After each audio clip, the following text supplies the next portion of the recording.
सबसे पहले आपकी दिखेंगे पंडित जी। विष्णु मंगलम गरुड़ध्वजः मंगलम पुंडरीकाक्ष मंगलाय तनो हरिः।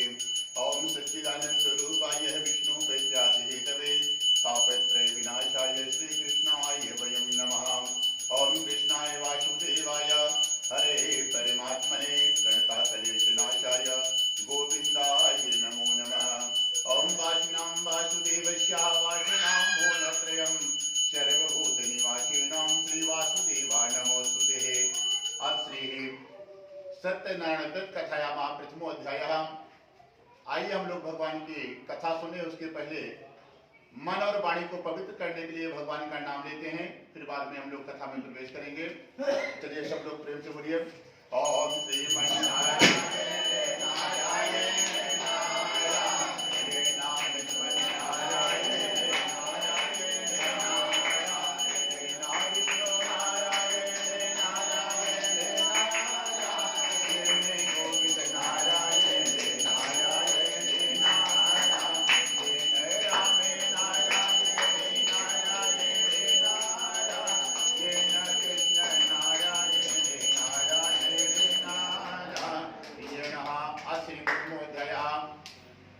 एक समय की बात है, नैमिषारण्य तीर्थ स्थान पर सनकादिक आदि ऋषियों ने 88,000 ऋषियों ने श्री सूत जी महाराज से एक प्रश्न किया कि हे प्रभु, कलयुग का समय उसका आगमन होने वाला है, जिसमें मनुष्यों का कल्याण कैसे होगा। कलयुग में भी जैसे सतयुग द्वापर त्रेता में भगवान की कृपा लोगों के घरों के ऊपर सबके पूरे परिवार पर बनी रहती थी, वैसे कलयुग में कैसे मनुष्यों का उद्धार होगा, भगवान की कृपा कैसे प्राप्त होगी, आप उसके लिए कोई उपाय बताएं। तो 88,000 ऋषि आपस में बैठ करके आज नैमिषारण्य तीर्थ क्षेत्र पर विचार कर रहे हैं, परंतु उनको कोई उपाय समझ में नहीं आया। तो उन लोगों ने श्री सूत जी महाराज का वहां पर आह्वान किया है और फिर थोड़ी देर बाद श्री सूत जी महाराज वहां पर पहुंचते हैं। तो 88,000 ऋषियों ने खड़े होकर के श्री सूत जी महाराज को प्रणाम किया। तब सूत जी महाराज के मन में थोड़ा संकोच हुआ, क्योंकि सूत जी महाराज की आज यहाँ पर उम्र मात्र 16 साल की है और जो वहां पर बाकी ऋषि बैठे हुए थे, कोई 5,000 साल का था, कोई 10,000 साल का था, कोई 1,00,000 वर्ष का था। तब श्री सूत जी ने कहा कि आप लोग हमें क्यों प्रणाम करते हैं। तभी ऋषियों ने कहा कि कोई धन में बड़ा होता है, कोई पैसे में, कोई उम्र में, और कोई विवेक में बड़ा होता है, कोई ज्ञान में बड़ा होता है। तो अपने सनातन धर्म के ज्ञान की बड़ी महिमा है। जो ज्यादा ज्ञानी होते हैं वो सर्वत्र पूजते हैं, उनकी पूजा हर जगह होती है। तो सभी ऋषियों ने कहा कि हे मुनिवर, आपकी उम्र भले कम है, परंतु आप हम लोगों से ज्यादा ज्ञानी हैं, इसलिए हम लोग आपको प्रणाम करते हैं। तब सभी ऋषियों ने उनको पूजन किया और फिर बढ़िया सिंहासन लगाया गया, आसन पर बिठाया गया। तब सभी ऋषियों ने पूछा कि हे मुनिवर, आप बताएं कि कलयुग के मनुष्यों के लिए ऐसा कौन सा पूजा पाठ है, ऐसा कौन सा तप है, ऐसा कौन सा दान है जो जीवन में एक बार भी नियम पूर्वक कर लेंगे तो हमेशा हमेशा के लिए उनके परिवार पर कृपा बनी रहेगी, आप वो हमको बताएं। तब श्री सूत जी ने कहा कि आप सब लोगों ने बहुत अच्छी बात पूछी है। जिस काम के करने से मनुष्य मोह माया से छूट जाता है, सभी पापों से मुक्त हो जाता है, आज मैं वो कथा आपको बताने जा रहा हूं, आप लोग ध्यान से सुनिएगा। तो सूत जी ने कहा कि एक समय की बात है कि नारद जी के मन में आज विचार आया है कि चलो हम समस्त लोगों में भ्रमण करने के लिए चलते हैं। नारद जी सभी गणेश लोग, भगवान विष्णु लोग, माता भगवती देवी लोग और स्वर्ग वैकुंठ घूमते घूमते धरती पर आए हैं। और धरती पर आकर के क्या देखा, जितने भी मनुष्य अनेक योनियों में जन्म लिए हुए हैं, सभी अपने अपने कर्मों के कारण दुखी हो रहे हैं। तब नारद जी ने आज बड़े दुखी हुए हैं कि सभी लोगों में तो सभी लोग प्रसन्न हैं और आज धरती पर कोई भी मनुष्य प्रसन्न नहीं है, क्या कारण है। नारद जी बड़े चिंतित हुए और मनुष्यों को दुखों को देख करके सीधे भगवान विष्णु के पास वैकुंठ लोग जाते हैं। जाकर के भगवान को वहां पर प्रणाम किया है और भगवान को देखा कि हाथ में शंख चक्र गदा और पद्म लिए हुए भगवान वरमाला पहने हुए सिंहासन पर विराजमान हैं। ऐसे भगवान को देखते ही नारद जी ने सर्वप्रथम दोनों हाथ जोड़ करके भगवान को प्रणाम किया और फिर जब प्रणाम किया तो भगवान ने कहा कि हे नारद जी, आपके मन में क्या है और आज आपका किस काम के लिए हमारे पास किस उद्देश्य से यहाँ पर आगमन हुआ है, आप निसंकोच बताइए। जब भगवान ने प्रश्न किया तब नारद जी ने कहा कि हे भगवान, आज हमारी इच्छा हुई कि हम समस्त लोगों में भ्रमण करने के लिए जाएं और सभी लोगों में भ्रमण करते करते धरती पर फिर जाकर के वहां पहुंचा और जाकर के देखा जितने भी मनुष्य धरती पर जन्म लिए हो गया, एक भी मनुष्य हमको सुखी नहीं मिला। कोई तन दुखी, कोई मन दुखी, कोई धनहीन रहा उदास, थोड़े थोड़े सब दुखी, सुखी राम कर दास। खाली भगवान के जो भगत है, साधु संत बन गए हैं, खाली वही प्रसन्न मिले। बाकी सांसारिक जीवन जितने भी गृहस्थ जीवन में हैं, एक भी मनुष्य हमको सुखी नहीं मिला। तो प्रभु आप बताएं उन मनुष्यों को कैसे सुखी किया जाए, उनके लिए कौन सा पूजा पाठ तप दान है जो बता दिया जाए और एक बार कर लें तो आपकी कृपा उनके ऊपर प्रभु हो जाए। तो भगवान ने कहा कि आज बड़ी अच्छी बात नारद जी आपने पूछी है, परंतु विचार किया कि इसको बताया कहां पर जाए, क्योंकि वैकुंठ में बताएंगे तो नारद जी एक एक आदमी को जाकर के बता नहीं सकते, क्योंकि संसार बहुत बड़ा है और जब तक सबको मालूम नहीं होगा कि कौन से पूजा पाठ, कौन से दान करने से मनुष्य सुखी होगा, वो उपाय करेगा तभी सुखी होगा। तब विचार किया कि इसके लिए तो धरती पर ही चलना पड़ेगा और जहां ज्यादा से ज्यादा लोग रहते हों कि वहां पर ये उपाय बताया जाए और सभी लोग इसको सुन लें और सुन करके इसका जल्दी प्रचार प्रसार हो जाए, क्योंकि जितनी जल्दी जल्दी सबके घरों में यह पूजा हो जाएगी उतनी जल्दी पूरा परिवार उनका सब सुख समृद्धि से भर जाएगा।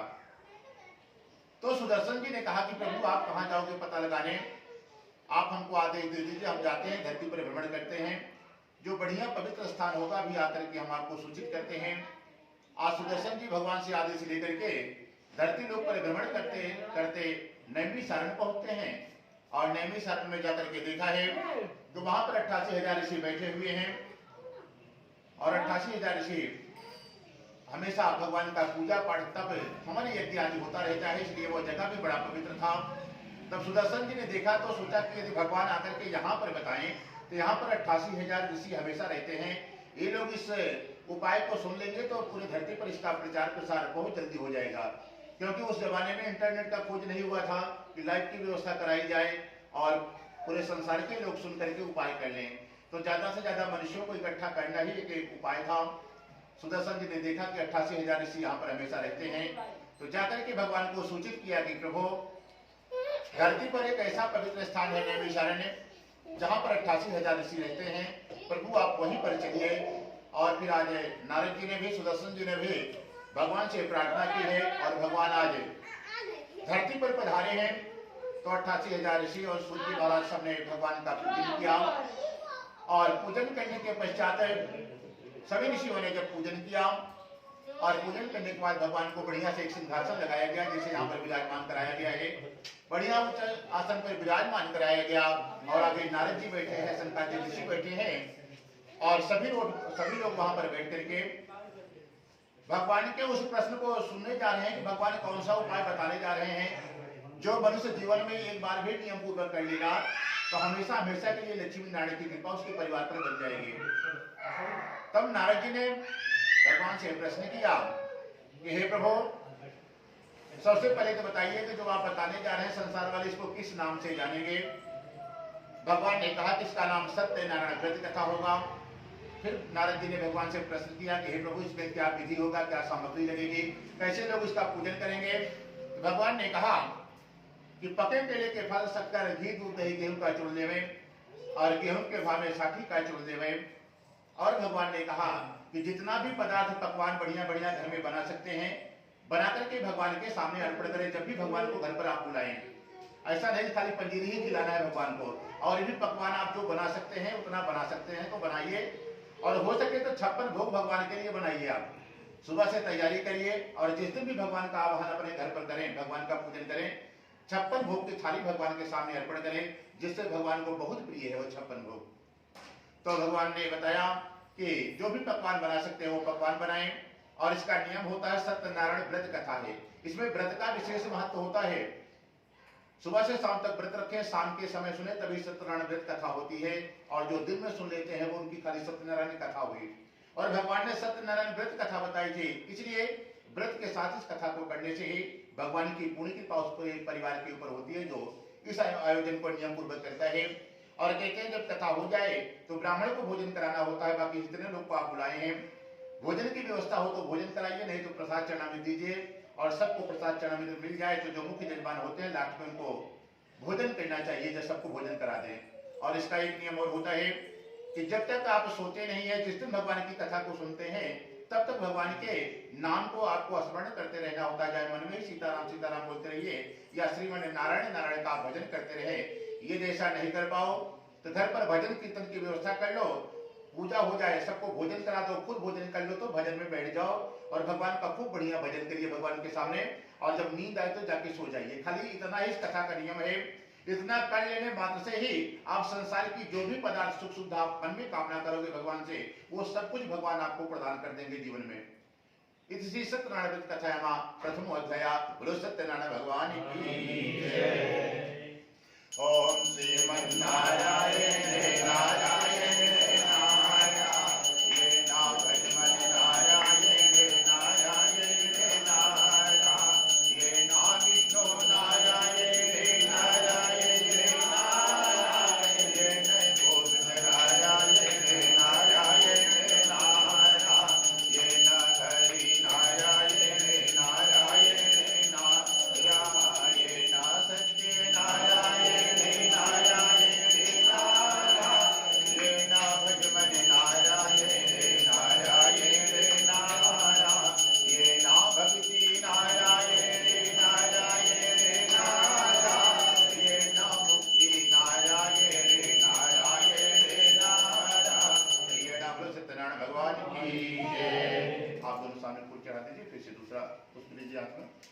आश्रय द्वितीय अध्याय। और दूसरे अध्याय में फिर से प्रश्न करते हैं कि प्रभु हमको और आगे की कथा सुनाए नारद जी ने भगवान से। तो भगवान ने कहा कि पहले जमाने में काशीपुरी नगरी है, जिस नगर में एक बड़ा गरीब ब्राह्मण रहता है जिसका नाम है शतानंद। और प्रतिदिन नगर में भिक्षा मांगता था, भिक्षा से जो भी धन मिलता था उसी से अपना परिवार का खर्चा चलाया करता था। और उसका नियम था खाली 5 घर में ही भिक्षा मांगना है, 6वें घर में कभी भिक्षा मांगने नहीं जाता। मिल गया तो ठीक है, और नहीं मिला तो खाली हाथ ही पूरा परिवार कुछ बिना खाए पिए खाली जल पी करके व्यतीत कर देगा। कभी 6वें घर में भिक्षा मांगने के लिए नहीं जाता है।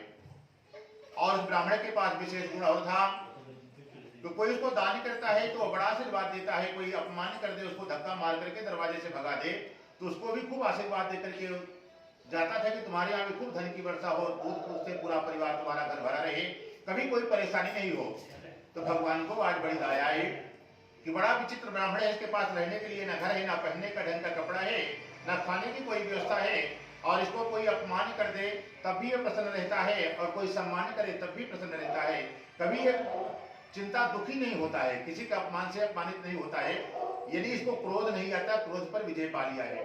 तो भगवान की इच्छा हुई कि चलो आज उसके दर्शन करके आए। भगवान ने जो संसार में काम, क्रोध, मद और लोभ जो भी भगवान ने 4 अवगुण बनाए हुए हैं, यदि किसी पर भी मनुष्य एक पर भी विजय पाले तो भगवान स्वयं उसके दर्शन करने के लिए धरती पर आते हैं। तो आप भगवान की इच्छा हुई कि ऐसा कौन सा मनुष्य है जिसको क्रोध नहीं आता। संसार में ऐसा कोई मनुष्य नहीं है जिसको आप धक्का मारे, एक थप्पड़ मारे या कुछ अपमान करते तो आपको गुस्सा होकर के कुछ बोले नहीं। परंतु ब्राह्मण के अंदर वो गुण था, तो उसको क्रोध नहीं आएगा, आप चाहे जितना उसका अपमान करिए। तो भगवान स्वयं आज उसके दर्शन करने के लिए धरती पर आते हैं। काशीपुरी नगरी पर आए हैं, एक ब्राह्मण का महात्मा साधु का भेष बनाया है और भगवान शिव का काशी में दर्शन किया। और उसके बाद ब्राह्मण के दरवाजे पर भगवान स्वयं विष्णु जी जाते हैं। जाकर के ब्राह्मण से पूछा कि हे ब्राह्मण देवता, आप नित्य दुखी होकर के धरती पर क्यों घूमते रहते हो? आपने कोई संकल्प लिया है कि इतना दिन तक भिक्षा मांग करके खाएंगे, या कोई आपकी मजबूरी है? तो उस ब्राह्मण ने कहा कि हमारे पास कोई कमाने खाने की व्यवस्था नहीं है, यह मजबूरी में भिक्षा मांगते हैं। हे संत महापुरुष, जो कोई भी हो आप हमको, यदि कोई इसका उपाय हो कि हमको भिक्षा ना मांगनी पड़े, जैसे संसार के मनुष्य सब लोग प्रसन्न होकर के घर पर रहते हैं वैसे हम भी रहें, तो आप हमको उसके विषय में आप हमको अवश्य बताएं। तब भगवान ने कहा कि एक उपाय है सत्यनारायण भगवान की कथा, वो कथा मन वांछित फल देती है। हे ब्राह्मण देवता, एक बार तुम उसको अपने घर पर आप कर लीजिए, तो जिस दिन आप कथा करेंगे अगले दिन से आप भिखारी से दाता बन जाओगे, आपको भिक्षा मांगने का काम खत्म हो जाएगा हमेशा हमेशा के लिए।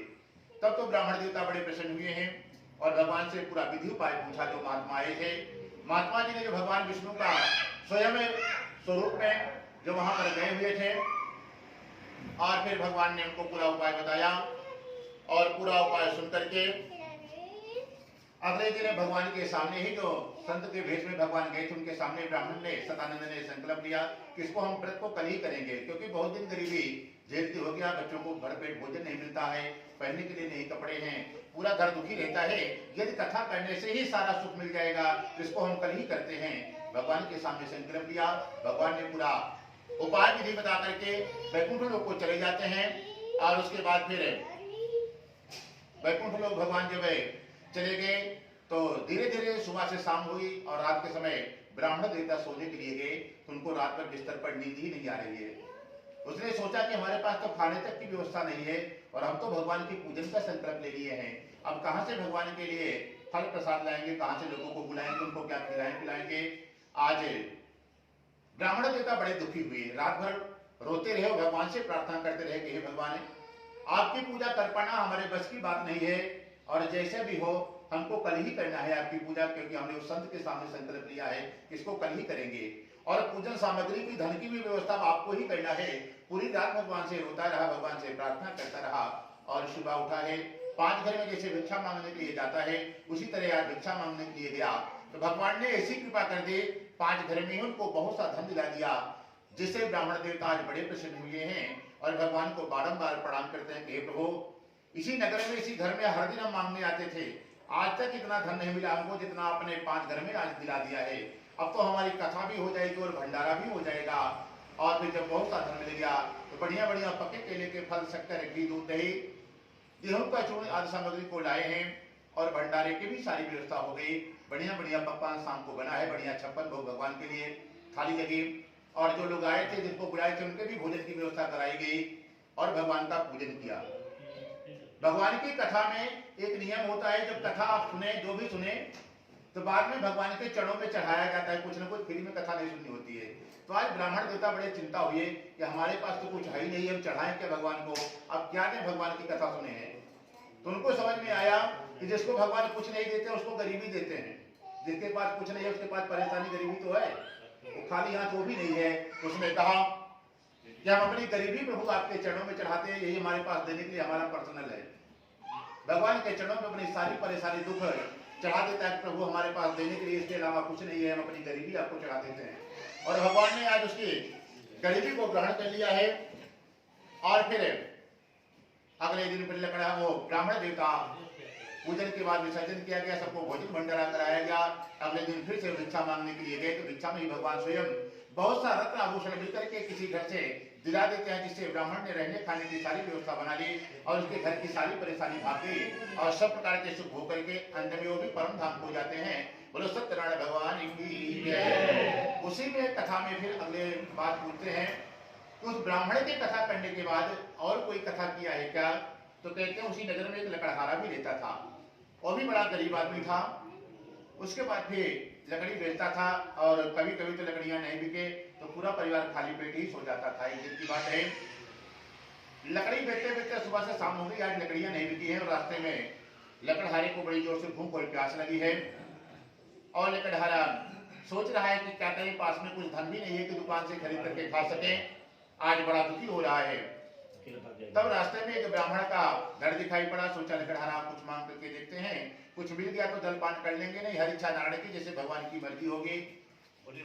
जब ब्राह्मण देवता के दरवाजे पर लकड़हारा पहुंचता है तो वहां क्या देखा कि ब्राह्मण के घर पर आज शाम के समय पूजा हो रही है, तो लकड़ियों को बाहर रखा है और जहां भगवान की पूजा हो रही थी, भगवान की कथा में जाकर के शांति से पीछे बैठ गया।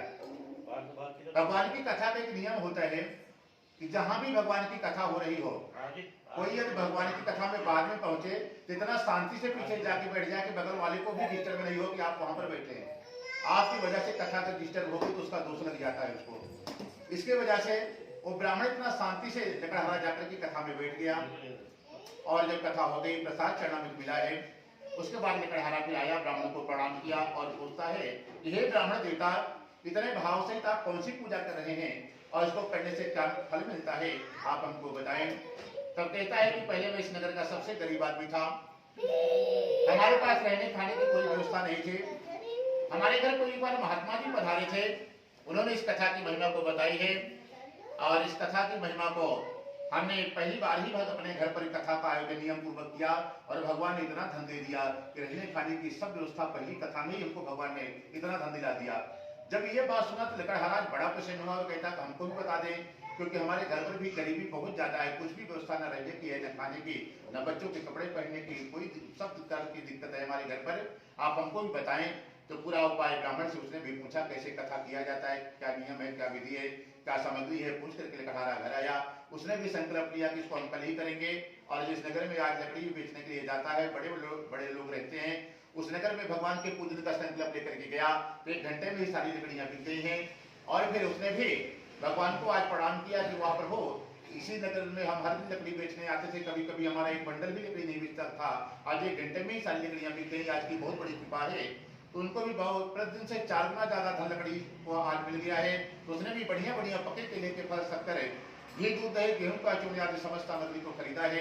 खरीद करके सभी भाई मित्रों को शाम के समय बुलाया है, बुला करके भगवान की कथा को सुन रहा है। ये कथा जितना ज्यादा से ज्यादा लोग को सुनाएंगे उतना ही ज्यादा पुण्य मिलता है। इसका नाम है ज्ञान गंगा। भगवान की कथा को ज्ञान गंगा कहा जाता है। जो गंगा स्नान जाकर के वहां करने का पुण्य मिलता है, वो कथा में बैठ करके सुनने से वो पुण्य मिल जाता है। भगवान की कथा से सुनने से अब तक के जितने पाप हैं आपके सारे नष्ट हो जाते हैं, पूरा शरीर पवित्र हो जाता है। और एक नियम और होता है कथा में, भगवान की कथा में या मंदिर में जब भी आप पूजा करने बैठते हैं तब तक आपकी उम्र नहीं कटती है। बाकी तो हर समय हम लोग काल के समीप जा रहे हैं, एक एक क्षण कौन सा अंतिम समय हमको भी नहीं पता है, परंतु जब तक भगवान की कथा में सुनते हैं उतनी देर काल आपको छोड़ करके घर से बाहर बैठ जाता है कि भगवान की कथा को है, हम उसके उम्र को नहीं घटा सकते उतनी देर, हमारी उम्र रुकी रहती है उतनी देर तक। जब तक हम भगवान की कथा को सुनते हैं या भगवान के मंदिर में कहीं तीर्थ यात्रा जाते हैं या मंदिर में बैठे रहते हैं उतनी देर हमारी उम्र रुक जाती है, घटती नहीं है। तो आज लकड़हारा में बहुत सा धन मिला, भगवान के लिए बढ़िया बढ़िया सामग्री लाई, ला करके शाम के समय भगवान का पूजन कर रहा है। वो भी पूजन करते समय भगवान से यही प्रार्थना करता रहा कि हे प्रभु, जैसी आपने उस ब्राह्मण के ऊपर कृपा की है उसी प्रकार से हमारे घर पर भी गरीबी का निवास हो गया है, हम भी अपने सारे दुख संकट गरीबी को आपके चरणों में चढ़ा देते हैं। और भगवान का पूजन किया, भगवान ने उसके भी सारे प्रकार के दुख दरिद्रता को ग्रहण किया है और वो भी बहुत सा धन अगले दिन भगवान ने केश उसको प्रदान करा दिया, जिससे रहने खाने की लकड़हारे ने सारी व्यवस्था बना ली और अंत में वो भी परम धाम वैकुंठ को जाता है। इत श्री सत्यनारायण कथायामा द्वितीय अध्यायः। बोलो सत्यनारायण भगवान की जय। ओम श्री नारायण नारायण नारायण नाम नारायण नारायण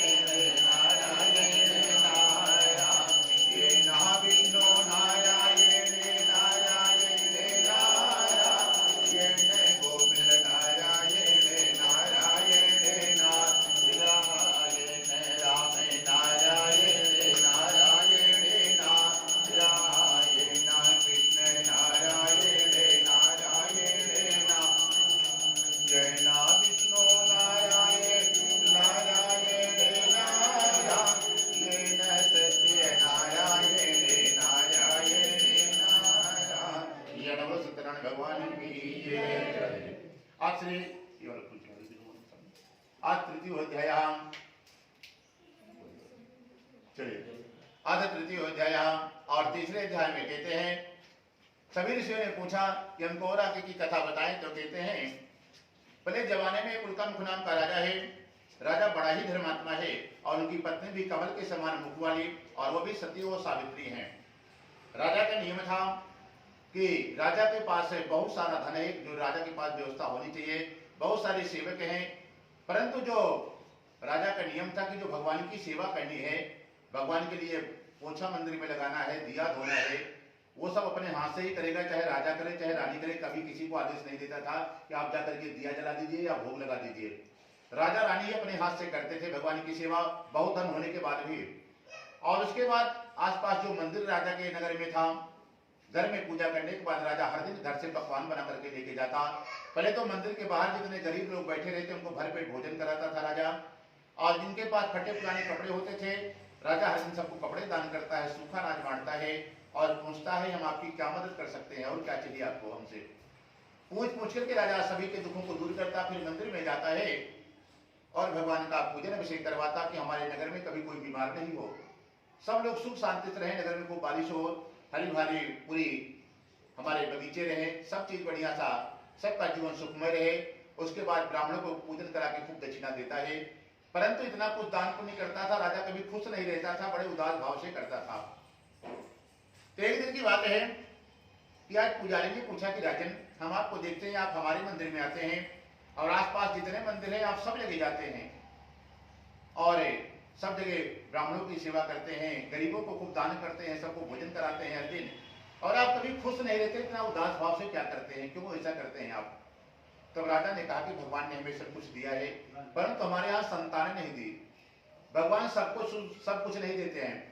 जिनके यहाँ खाने वाले बहुत ज्यादा रहेंगे उसके यहाँ धन ही नहीं रहेगा, जिसके यहाँ बहुत ज्यादा धन होगा किसी के यहाँ संतान ही नहीं रहती है। तो भगवान सबको सब कुछ नहीं देते हैं। तो आज राजा के पास संतान नहीं ली है, राजा बड़ा दुखी हुआ, पुजारी को बताया कि हम लोग इसीलिए नहीं हंसते कि हमारे पास एक भी संतान नहीं है, धन दौलत तो बहुत बड़ा है, परंतु वह किस काम का कोई उपयोग करने वाला ही हमारे वंश में आगे नहीं है। तब पुजारी ने कहा कि राजन आप चिंता न करें, हम आपको एक बहुत छोटा सा उपाय बता देते हैं, खाली आप उसी को नियम पूर्वक कर लेना, मनमानी मत करना, जैसे नियम बताया गया है वैसे करना है, तो आपके यहाँ 365 दिन के ही अंदर संतान हो जाएगी। 366 दिन नहीं होगा, 1 साल के अंदर ही हो जाएगी। फिर पूरा उपाय राजा ने पूछा है, राजा को पुजारी ने उनको भी वही उपाय बताया कि संतान पाना है कि इस कथा को किसी नदी के किनारे, पवित्र नदी के किनारे किया जाता है या कोई नदी का संगम हो, वहां पर करने से यह कथा 1 साल के अंदर ही संतान हो जाती है। तो उनको भी बताया सुबह से शाम तक व्रत रखिए, शाम के समय भाई बंधु मित्रों के साथ जाइए और कोई विद्वान ब्राह्मण की व्यवस्था बनाइए जो पंच देवताओं का पूजन करा दे, आपको कथा हवन करा दे। तो पूरा उपाय बताया, पूरा उपाय पूछ करके राजा आज अपने घर पर आता है, अपने मंत्री को बुलाया और कहा कि हमारे नगर के पास में जो भद्रशिला नामक नदी है वहां पर कल हम लोग गए, भगवान श्री सत्यनारायण जी का पूजन करने वाले हैं, आप लोग कोई विद्वान ब्राह्मण की व्यवस्था बनाए। वहां पर साफ सफाई करवाया गया, इसी तरह 4 केले के खंभे मंगाए गए, बढ़िया दिव्य मंडप सजाया गया है। दूसरे दिन राजा रानी सुबह से शाम तक व्रत रखे हैं, शाम के समय अपने पूरे परिवार के साथ नगर वासियों के साथ है नदी के किनारे पहुंचते हैं और भगवान का कथा कर रहे हैं, भगवान की कथा सुन रहे थे। तो कथा सुन ही रहे थे, उसी नगर में एक साधु नामक बनिया रहता था, वो नगर से जा रहा था, उसकी नजर पड़ी, ये तो हमारे नगर का राजा है और आज ये नदी के किनारे बढ़िया सा दिव्य दरबार भगवान का सजा करके कौन सा पूजा कर रहा है शाम के समय, चलो चल करके देखते हैं। साधु बनिया ने नाव को किनारे ठहराया है, जहां पूजन हो रहा था साधु बनिया आया, धीरे से पीछे बढ़ गया, भगवान की कथा को सुना है, चरणा में प्रसाद लिया, उसके बाद धीरे से राजा के पास आया और राजा से हाथ जोड़ करके कहता है कि हे राजन, इतने भाव सहित आप कौन सी पूजा कर रहे हैं और आप किस उद्देश्य से कर रहे हैं, इसको करने से क्या फल मिलता है? तब राजा ने कहा कि हमारे पास कोई संतान नहीं है, एक मंदिर में आज गए थे पूजन करने के लिए, वहां के पुजारी ने बताया है ये जो संतान को नदी के किनारे और सुबह से शाम तक व्रत करके पूजन को किया जाए, नियम पूर्वक 1 साल के अंदर ही संतान हो जाती है, उसी की मनोकामना की पूर्ति के लिए हम लोग यहाँ पर आज भगवान का पूजन करा रहे हैं। तब तो सेठ जी बड़े प्रसन्न हुए और कहते हैं कि हे राजन, हमारे यहाँ भी सोने चांदी का कारोबार है, धन की कोई कमी नहीं है, परंतु संतान हमारे घर पर भी नहीं है, आप हमको भी पूरा कोई उपाय विधि बता दें, सामग्री हम भी अपने घर पर कर लें, पूरा विधि पूछ करके राजा से सब विधान पूछा है और पहुंच करके साधु बनिया आज अपने घर जाता है, अपने पत्नी को बताया कि हे देवी, एक ऐसी कथा सुन करके आए हैं जिसको करने से जिनके यहाँ संतान नहीं होती है संतान हो जाती हैं। तब तो सेठानी जी ने कहा कि हे सेठ जी, इसको हम कल ही करेंगे, आप हमारे लिए जो विधि है, जो सामग्री लगती है, आप व्यवस्था कराएं। तो सेठ जी महालोभी आदमी हैं, वो भगवान के पूजन तो करना चाहते हैं, परंतु जो जिसमें खर्चा नहीं लगे, धन नहीं खर्चा हो, फ्री में कैसे हो। सेठ जी आज विचार किया कि क्या करें, तो उनको समझ में आया कि भगवान तो खाली भाव के भूखे हैं, एक काम करो देवी, चलो हम लोग भगवान के मंदिर में चलते हैं और भगवान से प्रार्थना करते हैं कि हे भगवान, हमको यदि एक संतान दे दोगे तो हम आपकी पूजा करेंगे। सेठ जी मंदिर पहुंचे, भगवान से प्रार्थना की, वापस आ गए। धीरे धीरे समय बीतता गया, राजा के यहाँ एक पुत्र का जन्म हुआ, सेठ जी के यहाँ कन्या का जन्म हुआ है, कन्या का नाम कलावती रखा गया और धीरे धीरे कलावती बढ़ने लगी है और फिर कलावती का जब जन्म हो गया तो सेठानी जी ने फिर से कहा कि हे सेठ जी, भगवान से आपने प्रार्थना की कि जब हमारे यहाँ संतान हो जाएगी तो हम पूजा करेंगे, अब संतान हो गई है अब तो पूजा कर लो। फिर सेठ जी ने विचार किया जब संतान हो गई है क्या जरूरत है धन खर्चा करने की, अब कैसे बचे। फिर सेठानी जी से कहा कि हे देवी देखो, हमारे यहाँ बुढ़ापे में संतान हुई है, हमारी जितने भी बहनें हैं नगरवासी हैं सब लोग आएंगे क्योंकि नगर के हम बड़े आदमी हैं, सेठ साहूकार हैं, सबको खिलाना पिलाना पड़ेगा, सबको कुछ ना कुछ देना पड़ेगा, इसमें बहुत धन खर्चा हो जाएगा। ये जो पूजा करते हैं तो इसमें अलग से तैयारी करनी पड़ेगी, धन लगेगा। एक काम करो देवी, हमारे परिवार की बहुत पुरानी परंपरा है, जब भी बच्चों का शादी विवाह होता है उसके पहले भगवान की कथा को करना पड़ता है। तो अभी हम लोग चलते हैं, भगवान से इस बार क्षमा मांग के आ जाते हैं, प्रभु इस बार भी हमको माफ करना, अभी बहुत खर्चे में है। जो अपने बेटी का विवाह करेंगे तो उसमें सर्वप्रथम आपको बुलाएंगे, आपका घर पर पूजन अभिषेक करेंगे, उसके बाद ही बेटी का विवाह करेंगे। सेठ जी मंदिर पहुंचे, भगवान से क्षमा मांगी, वापस आ गए। सेठ जी व्यापार करने के लिए चले गए, वापस 5 साल बाद आए तो क्या देखा, अब सेठ जी की बेटी बड़ी हो चुकी है। सेठ जी ने विचार किया कि इसका विवाह करना चाहिए, तुरंत एक दूत को बुलाया है, बुला करके सेठ जी ने आदेश दिया कि हमारी लड़की के लिए कोई सुयोग वर ढूंढ करके आप लोग लाइए। सेठ जी के आदेशानुसार दूत लोग घूमते घूमते कांचनपुर नामक नगर जाते हैं, जो हम लोग कलकत्ता के नाम से जानते हैं। वहां पर बड़ा बढ़िया एक सुंदर बड़ी पुत्र आया है, वहां पर देखा है और उस लड़के को साधु बनिया के पास लाया गया है। सेठ जी को लड़का पसंद आ गया और सेठ जी ने आज बड़े धूमधाम से अपनी बेटी का विवाह कर रहे हैं। परंतु विवाह के करते समय भगवान की पूजा को भूल गया। सेठ को यही नहीं याद रहा कि हमारे परिवार की परंपरा है कि जब तक भगवान का पूजन नहीं करते तब तक बच्चों का विवाह का कार्य आगे नहीं बढ़ाते हैं। ना अपना संकल्प याद रहा कि हमने भगवान को वचन दिया है, प्रभु पहले आपका पूजन करेंगे फिर हम विवाह करेंगे। और विवाह में बहुत सा धन खर्चा कर दिया, सारे धूमधाम से किया, क्योंकि उसको समाज में ये दिखाना था कि हम बहुत पैसे वाले हैं। और भगवान का पूजन इसलिए नहीं करता था कि हमारा धन खर्चा हो जाएगा, भगवान का पूजन में खर्चा करना वो बेकार का खर्चा समझता था। परंतु नियम यह है कि जो भी धन है भगवान ने जो दिया है नारायण ने ही जिसको दिया है। नारायण की कृपा से ही लक्ष्मी किसी के घर पे आती है, क्योंकि लक्ष्मी पतिव्रता स्त्री हैं, बिना पति के आदेश के किसी के क्षण एक घर नहीं जाती है, 1 मिनट के लिए नहीं रुकती हैं। नारायण भेजे हैं कि जाओ वहां पर हमारा पूजा पाठ तो घर में होता है, हमारा चर्चा होता है, तो जाकर के वो निवास करती है लक्ष्मी जी। तो नारायण को बार बार थैंक यू करना चाहिए कि भगवान की बहुत बड़ी कृपा है। सेठ जी के पास भगवान ने खूब धन दिया है, परंतु उनकी यहाँ कंजूसी थी कि वो धन अपना सब समझते थे कि जो है वो हमारा है, वो हमारा खर्चा हो जाएगा। उनको ये नहीं पता कि लक्ष्मी सिर्फ नारायण की है। नारायण जब तक चाहेंगे तभी तक हैं, जिस दिन नहीं चाहेंगे उस दिन लक्ष्मी वापस चली जाती है। सेठ जी ने गलती कर दिया, पूजा पाठ नहीं कराया और भगवान ने अपने बेटी के शादी में खूब धूमधाम से खूब खर्चा किया है। भगवान आज दुखी हो गए। भगवान आज स्वयं सेठ जी के इस कारनामे को देख करके आज दुखी हो गए कि देखो इस बनिया को हमने इतना धन दिया है, अपने खुद की बेटी के लिए इतना धन खर्चा कर रहा है, बाकी कामों के लिए इसके लिए पैसा है, और हमारे पूजा पाठ के लिए इसके पास दरिद्र हो जाता है, इसके पास कुछ भी नहीं रहता, भिखारी बन जाता है। भगवान ने श्राप दे दिया कि आज के बाद तुम्हें दारुण दुख प्राप्त मिलेगा, आज के बाद तो सही सही दरिद्र हो जाएगा। क्योंकि तो जो जानबूझ करके बनता है भगवान सही सही बना देते हैं। इसलिए भगवान जिसको जितना दिया उतने में संतोष करके भगवान को उतने में ही कृपा भगवान का एहसास करना चाहिए कि हमारा कर्म उतना ही है, तुमको भगवान ने उतना दिया और कर्म आप करिए आगे, बच्चों को हाई फाई पढ़ाइए और पढ़ाइए तो अपने आप बढ़ जाएगा। तो भगवान की कृपा से ही जो कुछ होता है, क्योंकि हानि लाभ जीवन मरण जस विधि हाथ। एक पेड़ का पत्ता भी हिलता है तो वो भगवान के इशारे से हिलता है, वो नहीं चाहेंगे तो नहीं हिल सकता। उसके अंदर अपनी क्षमता नहीं है कि हम हिल सके, ना हमारे ही क्षमता है कि हम बोल सके।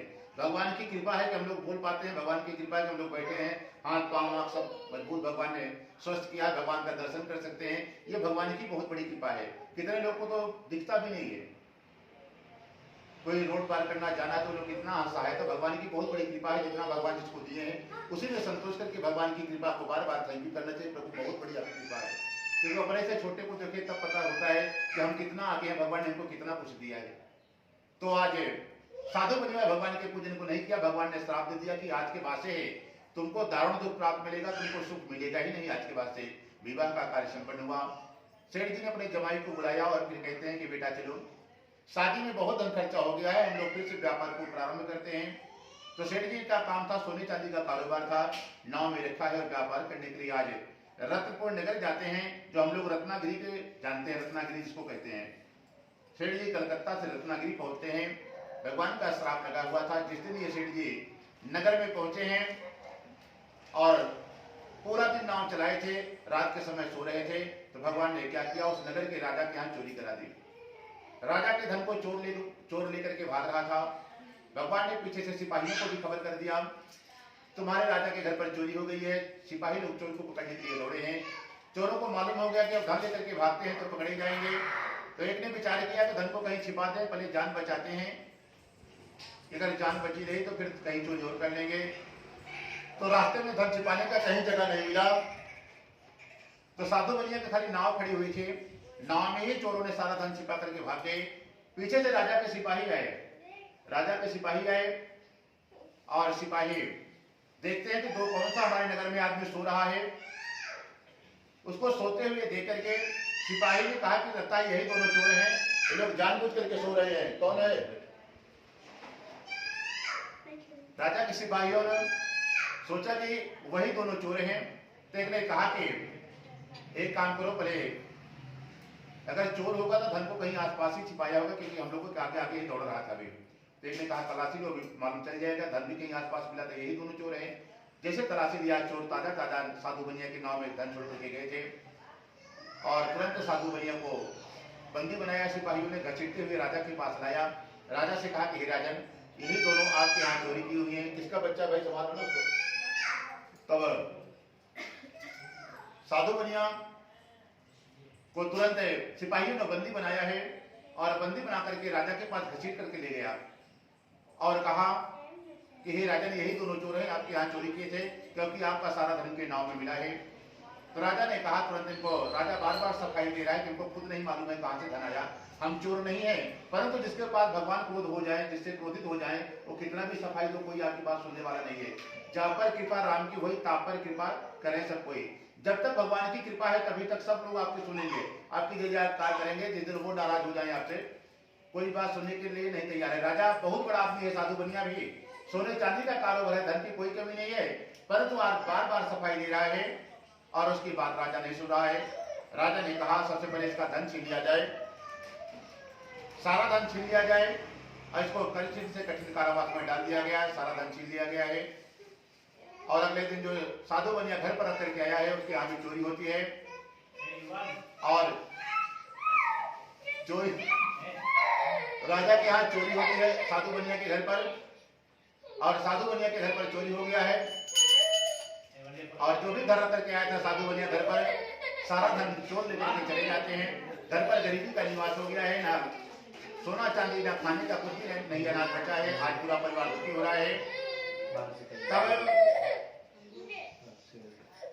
तब जो है साधु बनिया आज जेल में बंद है, घर पर भी कुछ खाने की व्यवस्था नहीं है, घर पर गरीबी का निवास हो गया है, क्योंकि नारायण आज नाराज हो गए साधु बनिया से, तो घर पर दरिद्रता का वास हो गया है।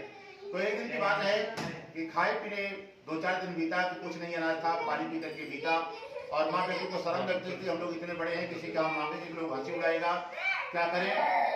तो माँ बेटी ने विचार किया कि चलो एक काम करें, हम लोग चलते हैं और फिर जो भी भिक्षा में धन मिलेगा उसी को शाम को पकाते खाते हैं। एक दिन प्रतिदिन ऐसे करते थे। एक दिन की बात है कि साधु की बेटी भिक्षा मांगते मांगते नगर में एक ब्राह्मण के घर गई, वहां पर देखा भगवान का पूजन हो रहा, बैठ करके भगवान की कथा को सुना और वापस शाम को आई तो आज साधु की पत्नी बहुत डांट रही है अपनी बेटी कलावती को, हे बेटी अभी तक तो तू शाम को आ जाती थी, आज इतनी रात कैसे हो गया, तेरे दिमाग में क्या चल रहा है। तो उसने कहा कि हे माता, एक ब्राह्मण के घर गई थी, वहां पर भगवान की कथा हो रही थी। कथा में ये बताया गया है कि जब भी भगवान की कथा में आप शामिल हो जाए तो जब तक प्रसाद चरणामृत न मिल जाए तब से तक वहां से घर वापस नहीं आना चाहिए, नहीं तो कुछ न कुछ अपशगुन या कुछ अपशगुन गलत समाचार आपके प्राप्त होता है। जब ये बात सुना तो साधु की पत्नी ने भी भगवान के पूजन का संकल्प लिया कि चलो इसको हम लोग कल भिक्षा मांगने के लिए चलेंगे, जितना धन मिलेगा उसी से ही भगवान का पूजन करेंगे। और नगर में आज भिक्षा मांगने के लिए गई है। भगवान की कृपा से उनको बहुत सा धन प्राप्त हो गया, जिससे बढ़िया बढ़िया पक्के केले के फल, शक्कर, घी, दूध, दही, गेहूं का चूर्ण लाई है और शाम के समय भगवान का पूजन कर रही है। पूजन करते समय भगवान से यह प्रार्थना करें कि हे भगवान, मुझसे या मेरे परिवार से यदि कोई अपराध हो गया हो किसी से भी, तो हे भगवान सबके अपराध को क्षमा करना। सबके तरफ से हम लोग अपराध को क्षमा मांग रहे हैं। और हमारा पति जमाई आज कई वर्ष बीत गए, हमको ये भी नहीं मालूम है कि लोग जीवित है कि नहीं है। प्रभु, आप तो हर समय हर जगह रहते हो, आप ये बताइए कि हमारे ऊपर उनको जहां भी जैसे भी हो तो एक बार घर भेज दीजिए। ऐसे भगवान से प्रार्थना की, भगवान से पूजा की, भगवान से क्षमा मांगी। आज भगवान प्रसन्न हो गए। पूजन जैसे पूर्ण हुआ है, देवताओं का विसर्जन किया गया कि जो जहां से आए सब लोग अपने अपने धाम को जाएं। सभी देवता अपने धाम गए। भगवान विष्णु वैकुंठ न जा करके जहां साधु बनिया बंदी बनाया गया था, भगवान महाराज को गए, राजा को दर्शन दिया। दर्शन देकर के कहा कि हे राजन, जिन दोनों वैश्यों को आपने बंदी बनाया है वो दोनों व्यापारी हैं, सुबह होते को छोड़ देना। राजा का आदेशानुसार साधु बनिया को जेल से छुड़ाया गया, सभा में लाया गया है। दोनों ने आकर के राजा को नमस्कार किया। फिर राजा हाथ जोड़ करके कहता कि हे महानुभावों, भावी वस्तु में इतना दुख प्राप्त हो गया था, हमारी तरफ से कोई भय नहीं है। तुरंत नए नए वस्त्र आभूषण दिलाया गया, जितना धन दिया था उससे दुगना धन दिया गया, आदर से विदा कर दिया गया और दोनों वैसे अपने अपने नगर के लिए चलते हैं। इत्र श्री सत्यनारायण कथयामा तृतीय अध्याय। बोलो सत्यनारायण भगवान की जय। ओम श्री नारायण नारायण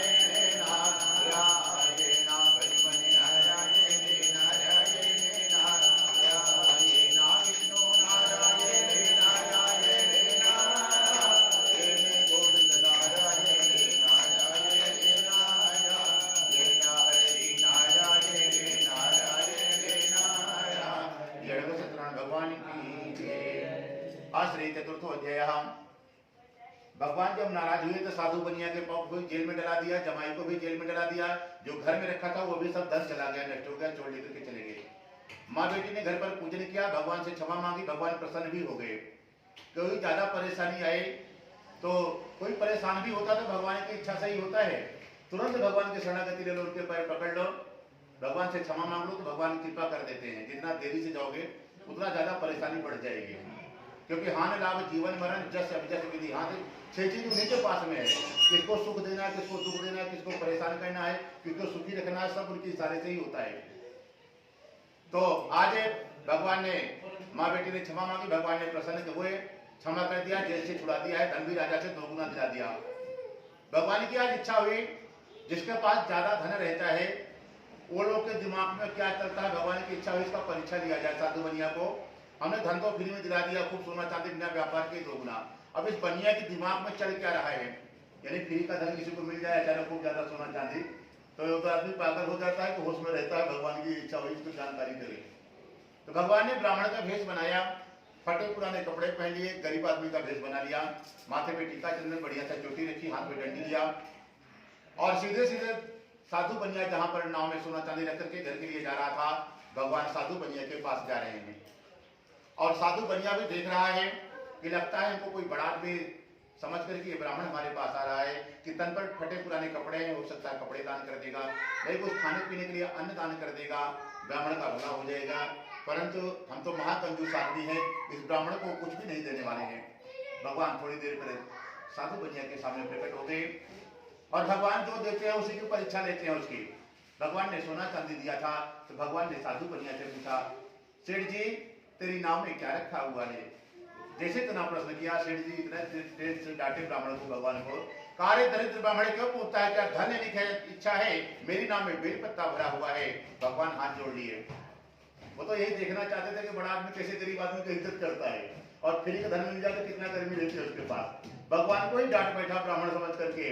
भगवान हाथ जोड़ करके खड़े हो गए, अरे बोले सेठ जी तुमसे कुछ मांग नहीं रहे थे, हम सिद्ध ब्राह्मण थे, तुमको आशीर्वाद देना चाहते थे कि तेरी नाव में क्या रखा है और बढ़ जाए। चल तूने हमको बेल पत्ता बताया है, भरा है, अभी आशीर्वाद देते हैं, बेल पत्ता पूरा भर जाएगा। भगवान ने तथास्थ कह दिया, पूरा नाव बेल पत्ता से भर गया। भगवान आगे बढ़ गए, एक पत्थर था वहां पर बैठ गए। सेठ जी ने देखा कि कहीं सही से बेल पत्ता नहीं भर गया, जैसे मुड़ करके देखा नाव में ऊपर तक बेल पत्ता भर गया। बेल पत्ता देखते ही सेठ जी मूर्छित होकर के गिर पड़े। कई घंटों बाद जब मूर्छा खुली तो 107 में जमाई था, कहता है कि ससुर जी अब चिंता न करें, लगता है कोई साधारण ब्राह्मण नहीं है, आप जाइए उनकी शरणागति लीजिए, उनके पैर पकड़िए, तभी आपको पूरा धन मिलेगा, नहीं पूरा जीवन अब बेल पत्ता ही बेचोगे। भगवान के सामने फिर से साधु बनिया जाता है, त्रायमाम करके लेट गया। भगवान से क्षमा याचना मांगी और कहता है कि भगवान आज हमने बहुत बड़ा अपराध कर दिया, हमने झूठ बोल दिया। झूठ बोलना महापाप है, एक गौ हत्या करना और एक झूठ बोलना दोनों बराबर पाप माने जाते हैं। भगवान यही समझा रहे हैं कि तुमको धन देना था कि नहीं देना था, परंतु बिना मतलब के गौ हत्या का पाप क्यों ले लिया, झूठ क्यों बोल दिया। झूठ नहीं बोलना था, जो था वही बताते, देते नहीं देते तुम्हारी मर्जी है, परंतु झूठ बोल करके पाप क्यों इकट्ठा कर रहा है। भगवान से क्षमा मांगी कि आज के बाद हम झूठ नहीं बोले, तो जो रहेगा वही कहेंगे। भगवान ने आशीर्वाद दिया, बेलपत्ता नष्ट हुआ, सोना चांदी हुआ। सेठ जी अब धीरे धीरे नगर के पास पहुंच गए। कई वर्ष बाद घर जा रहे थे तो जो नाव चला रहा था उसको सेठ जी ने घर पर भेजा कि जाकर के संदेशा दे दो कि हम लोग घर के पास में पहुंचने वाले हैं। और उनको जाकर के घर पर संदेशा दिया तो क्या देखा कि साधु की पत्नी और बेटी आज घर पर पूजन कर रहे थे कि भगवान फिर से हमारे पति को जमाई को घर भेज दीजिए, प्रार्थना कर रहे थे। समाचार मिला, जैसे समाचार मिला कि सेठ जी नगर के पास आ गए हैं, सेठानी जी पूजा से ही आदि पूजा से ही खड़ी हो गई। बोली कि हे बेटी, बाकी का पूजा तू देख लेना, हम जा रहे हैं अपने पति के दर्शन के लिए, और तू भी जल्दी से पूजा करके आ जाना। बेटी ने भी जल्दी जल्दी भगवान का पूजन कर दिया और भगवान के प्रसाद चढ़ावे, पंडित जी बोल रहे चढ़ा में प्रसाद तो लेके जा। बोली नहीं पंडित, जब तुम बैठो आराम से, हमारा पति आ जाएगा तो साथ मिलेंगे। उसने भी प्रसाद छोड़ करके समुद्र के किनारे चली जाती है। वहां जाकर के क्या देखा कि समुद्र में एक लहर आती है, इसमें साधु बनिया की नाव और जमाई जल के अंदर चली गई। जब ये खबर मिला उनकी बेटी को कि हमारा पति जमाई जल के अंदर चला गया है, तो आज साधु की बेटी बड़ी दुखी हुई है और फिर साधु बनिया भी बड़ा दुखी हुआ। जो रास्ते में भगवान मिले तो उनसे प्रार्थना करता है कि प्रभु हमारे अपराध को क्षमा करें, कुछ गलती हो गई है और तो उसका मार्गदर्शन करें। तुरंत आकाश मार्ग से आकाशवाणी हुई कि साधु तुझसे कुछ भी अपराध नहीं हुआ, तुम्हारी बेटी और पत्नी ने घर पर पूजन रखा था, लोगों ने पूजन तो किया है परंतु प्रसाद नहीं किया, उसका अपमान कर दिया, इसके कारण तुम्हारी नाव और तुम्हारा जमाई जल के अंदर चला गया है। अभी एक काम करो, घर जाओ, भगवान से क्षमा मांगो, प्रसाद चढ़ावे भगवान का लेकर के आओ, तो आपकी नाव जमाई मिल जाएगा। पूरा परिवार घर गया, भगवान से क्षमा मांगी, प्रसाद खाया, वापस आते हैं तो एक लहर आती है जिसमें साधु बनिया की नाव जमाई मिल गया। पूरा परिवार भगवान का वहां पर पूजन किया, अंत में परम धाम वैकुंठ को जाते हैं। बोलो सत्यनारायण भगवान की जय। चतुर्थोध्याय।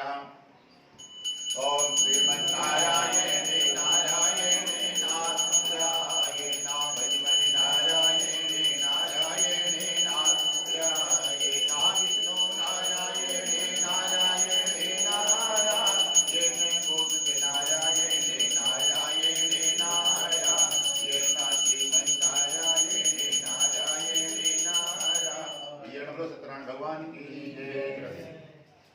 आदि पंचमोध्याय और पांचवें अध्याय में कहते हैं, गौरा की कथा बताएं। कहते हैं पहले जमाने में एक तुंगोदर नाम का राजा है, राजा बड़ा धर्मात्मा है, उसके मन में इच्छा हुई चलो आज हम जंगल में जंगली जानवरों का शिकार करते हैं। राजा शिकार करने के लिए गया है और शिकार करते करते राजा थक गया, सोचा कहीं विश्राम करें, परंतु चारों तरफ जंगली जानवर घूम रहे थे। तो काफी देर बाद घूमते घूमते एक बट वृक्ष दिखाई पड़ा है। वहां पर क्या देखा कि काफी गाय चराने वाले ग्वाल बाल लोग वहां पर बैठे हुए हैं। राजा सुरक्षित जगह देकर के गया, विश्राम कर रहा है। थोड़ी देर बाद क्या देखा कि वहां पर काफी गाय चराने वाले बच्चे आपस में पूजा खेल रहे थे। कोई घर से भगवान की फोटो लाया था, कोई प्रसाद, कोई चरणामृत, कोई उसी में पंडित जी बना है, कोई यजमान बना है, आपस में सब लोग बैठ करके भगवान का पूजन खेल रहे थे। राजा देखा कि भगवान का कोई पूजन बालक लोग कर रहे हैं, परंतु राजा के मन में अहंकार था कि हम तो बहुत बड़े आदमी हैं, बहुत ज्यादा धन है, ज्यादा पढ़े लिखे हैं, ये लोग गाय चराने वाले हैं, गंवार आदमी हैं, इनके बीच में जाएंगे तो हमारा अपमान होगा। राजा वहां पर नहीं गया। थोड़ी देर बाद पूजा पूर्ण हुआ।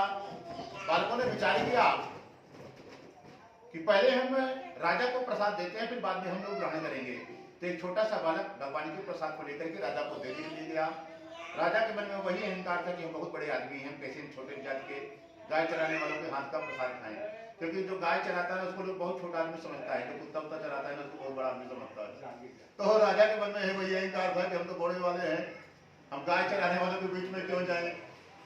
और उस बालक को प्रसाद देने के लिए गया तो उस बच्चे को डांट करके राजा ने इतना तेज से डांटा और भगा दिया कि तुम लोग छोटी जात के हो, तुम्हारे हाथ का हम प्रसाद नहीं ले सकते हैं। वो बालक रोने लगा, वही प्रसाद ला करके भगवान के चरणों में रख दिया कि हे प्रभु, आज तक हमारे माँ बाप ने इतने जोर से नहीं डांटा जैसे तुम्हारे प्रसाद के कारण आज हमको इस राजा ने डांटा है। तुम जानो, तुम्हारा प्रसाद जाने।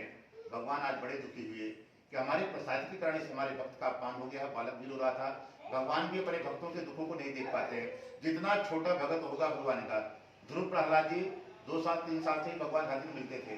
जितना छोटा भगत होगा उतना जल्दी भगवान उससे मिलते हैं, बात करते हैं, जल्दी प्रसन्न होते हैं। तो बालक छोटा था, रोते हुए देख करके भगवान खुद रोने लगे।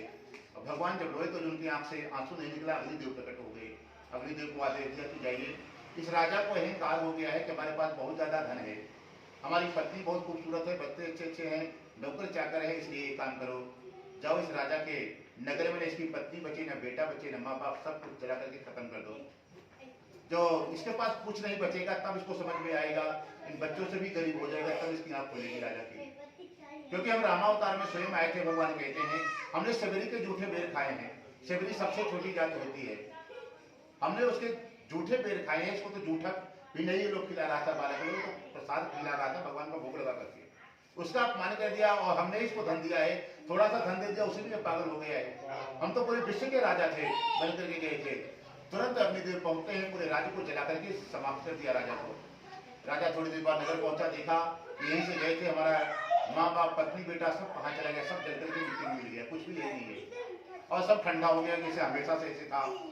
तब राजा समझ गया कि आग लगी होती तो कहीं धुआं निकलता होता, ये सब भगवान ने ही किया है।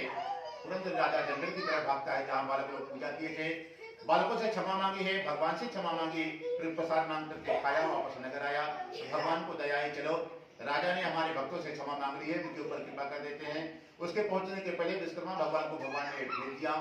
राजा का नगर वैसे सब कुछ बन गया। नगर में राजा पहुंचता है, फिर अपने घर पर पूजन का आयोजन करके रखा है, भगवान का पूजन किया, भगवान से आशीर्वाद लिया और जैसे था सब कोई प्रसन्नता से रहने लगा है।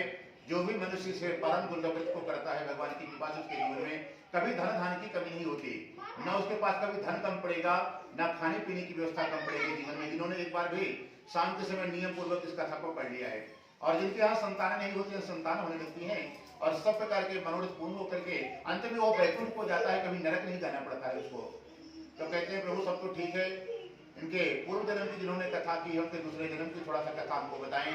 तो कहते हैं जो उनका मुख नाम का राजा एक संतान पाने के लिए नदी के किनारे पूजन कर रहा था, वही दूसरे जन्म में राजा दशरथ बनता है और भगवान स्वयं जाकर के चार चार पुत्रों का सुख देते हैं और वो भी रंगनाथ भगवान का पूजन करके अंत में परम धाम को जाते हैं।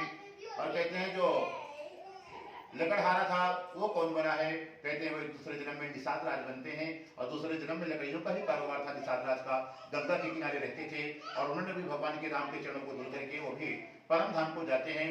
और कहते हैं जो राजा भगवान के प्रसाद का अपमान कर दिया वो कौन बना, कहते वही शंभु होते हैं।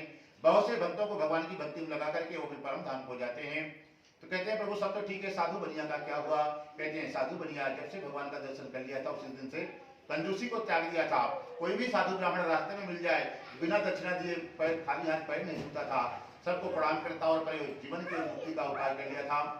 घर में सत्यनारायण कथा से लेके भागवत कथा, राम कथा, रुद्रचंडी, सतचंडी जितने भी मुक्ति के उपाय होते थे सारे कुछ कर लिया था। इतना दान पुण्य कर लिया, अपने जन्म में राजा बना। राजा मगध का राजा बन रहा है, भगवान ने उनको बनाया है और भगवान भी कृष्ण अवतार में आए थे। भगवान की इच्छा हुई जो साधु बनियों को हमने राजा बनाया है, तो इसकी परीक्षा लिया जाए कि अभी भी ये दान पुण्य करता है कि कंजूसी से करता है। तो एक दिन अर्जुन को बुलाया भगवान कृष्ण ने, उनको शेर बनाया, स्वयं ब्राह्मण बने और जाकर के राजा के दरबार पर मगध पहुंचते हैं और भिक्षा मांग रहे हैं। तो राजा का आदेश था कि हमारे नगर में कोई साधु ब्राह्मण आ जाए तो उसको इतना दान किया जाए कि 1 साल तक कहीं मांगने की जरूरत ही नहीं पड़े, सुख शांति से घर पर भोजन करे। तो वह तो भगवान थे, इनके लिए भी खाने पीने का रत्ना भूषण आया, कपड़ा आया। भगवान ने कहा कि ये सब हमको कुछ नहीं चाहिए, आप अपने राजा को बुलाइए, जो चाहिए हम उसको मांगेंगे। राजा को बुलाया गया है, राजा आया है, भगवान के चरणों में लेट गया, भगवान को प्रणाम किया और कहता है कि ब्राह्मण देवता आप आदेश करें क्या चाहिए। तो भगवान ने कहा कि देखो राजन, हमारे साथ में जो शेर आया है ये आपके पास जो एक बेटा है उसी को खाना चाहता है। कई दिनों से ये भूखा है, इसकी इच्छा थी कि आपके पुत्र को ही खा करके व्रत को खोलेगा, नहीं तो प्राण त्याग देगा और किसी को कुछ नहीं खाएगा ये जीवन में। और शर्त ये होगी कि पति पत्नी अपने बच्चे को आरे से काट करके दोगे तभी ये शेर खाएगा। ना आपकी पत्नी के आंख में आंसू आए, ना आपके बेटे के आंख में आंसू आए, ना आपके आंख में आंसू आए। तब तो राजा डर गया कि ये ब्राह्मण देवता कौन सा भिक्षा मांग लिए। परंतु उनको पूर्व जन्म में भगवान के दर्शन हुए थे, जिनको साक्षात भगवान एक बार मिल जाए वो चाहे जितना जन्म ले उनको सब कुछ याद रहता था। उसको अपना संकल्प याद रहा कि हमारे पास यदि वो चीज है और कोई साधु ब्राह्मण मांगेगा तो हम उसको खाली हाथ वापस नहीं जाने देंगे, यदि चला गया तो हम नरक में चले जाएंगे। तुरंत नगर से आराम मंगाता है राजा, अपने बेटे को बुलाया, पत्नी को बुलाया, अपने ही बच्चे को आरे से काट रहा था तो बालक की आंख में आंसू आ गए। भगवान ने देख लिया, भगवान ने कहा कि राजन हम वापस जा रहे हैं, दान नहीं ले सकते हैं क्योंकि हमने कहा था कि किसी की आंख में आंसू नहीं आना चाहिए। तब छोटा सा बालक भगवान की तरफ हाथ जोड़ करके कहता है कि हे भगवान हमारे शरीर से हमको कोई मोह नहीं है। आज नहीं 70, 80, 100 साल में ये शांत होगा और हमारा खुद का बेटा ही चला करके हमको मिट्टी में मिलाएगा।